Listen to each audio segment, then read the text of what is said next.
ഇന്ന കർമ്മം നിങ്ങളുടെ ജീവിതത്തിൽ ചെയ്താൽ സ്വർഗ്ഗത്തിൽ കടക്കും. പക്ഷേ അല്ലാഹുവിന്റെ ഹബീബ് പരിചയപ്പെടുത്തുകയാണ്, ഹജ്ജ് ചെയ്താൽ സ്വർഗ്ഗത്തിൽ കടക്കുമെന്നല്ല പറഞ്ഞത്, മറിച്ച് വൽ ഹജ്ജുൽ മബ്റൂറു ലൈസ ലഹു ജസാഉൻ ഇല്ലൽ ജന്ന.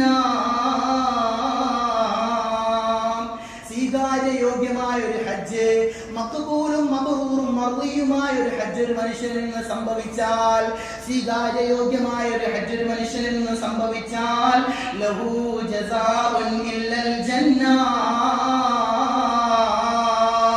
സ്വർഗ്ഗമല്ലാത്ത ഒരു പ്രതിഫലം അവനിക്ക് ലഭിക്കുകയില്ലെന്ന് സ്വാദിഖുൽ മസ്ദൂഖ് നബി മുഹമ്മദ് മുസ്തഫ. സ്വർഗ്ഗത്തിൽ കടക്കുമെന്നല്ല പറഞ്ഞത്, സ്വർഗ്ഗമല്ലാത്ത വേറൊരു പ്രതിഫലം അതിനില്ല. മഖ്ബൂലാകണം, ഹജ്ജ് മർദിയാകണം. മഖ്ബൂലും മബ്റൂറും മർദിയുമായ ഹജ്ജും ഉംറയും സിയാറത്തുമാകണം. പേരിന് വേണ്ടിയിട്ടോ അല്ലെങ്കിൽ പ്രശസ്തിക്ക് വേണ്ടിയിട്ടോ ഇത്ര പൈസ മുടക്കി പോയിട്ട് അത് വെറും ഹാജി എന്ന പേരിന് വേണ്ടിയിട്ടല്ല, മറിച്ച് അല്ലാഹുവിന്റെ അടുക്കൽ ഉഖ്റവിയായ നേട്ടം ഉദ്ദേശിച്ചുകൊണ്ട് മഖ്ബൂലും മർദിയുമായ ഹജ്ജ് ഉംറ സിയാറത്ത് ചെയ്തു വന്നു കഴിഞ്ഞാൽ അവനിക്ക് ലഭിക്കുന്ന പ്രതിഫലം വൽ ഹജ്ജുൽ മബ്റൂർ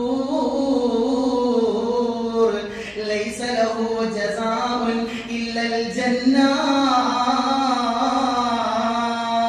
പരിശുദ്ധമായ സ്വർഗ്ഗത്തിൽ കടക്കുമെന്നല്ല പറഞ്ഞത്, സ്വീകാര്യയോഗ്യമായ ഹജ്ജിന് സ്വർഗ്ഗമല്ലാത്ത വേറൊരു പ്രതിഫലമില്ലെന്ന് നബി മുഹമ്മദ് മുസ്തഫ.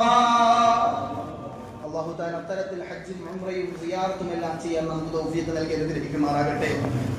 നമ്മിൽ നിന്ന് ഒരുപാട് ആളുകൾ ഹജ്ജിന് വേണ്ടി പുറപ്പെടുന്നുണ്ട്. അവർക്കെല്ലാവർക്കും അല്ലാഹു മഖ്ബൂലും മർദിയുമായ ഹജ്ജും ഉംറയും സിയാറത്തുമെല്ലാം അതിന്റെ അമാലുകളെല്ലാം വളരെ കൃത്യതയോടെ ചെയ്യുവാൻ അല്ലാഹു അവർക്കെല്ലാവർക്കും തൗഫീഖ് നൽകി അനുഗ്രഹിക്കുമാറാകട്ടെ. ഹജ്ജിനെ പറ്റി പറയുമ്പോൾ ഒരുപാട്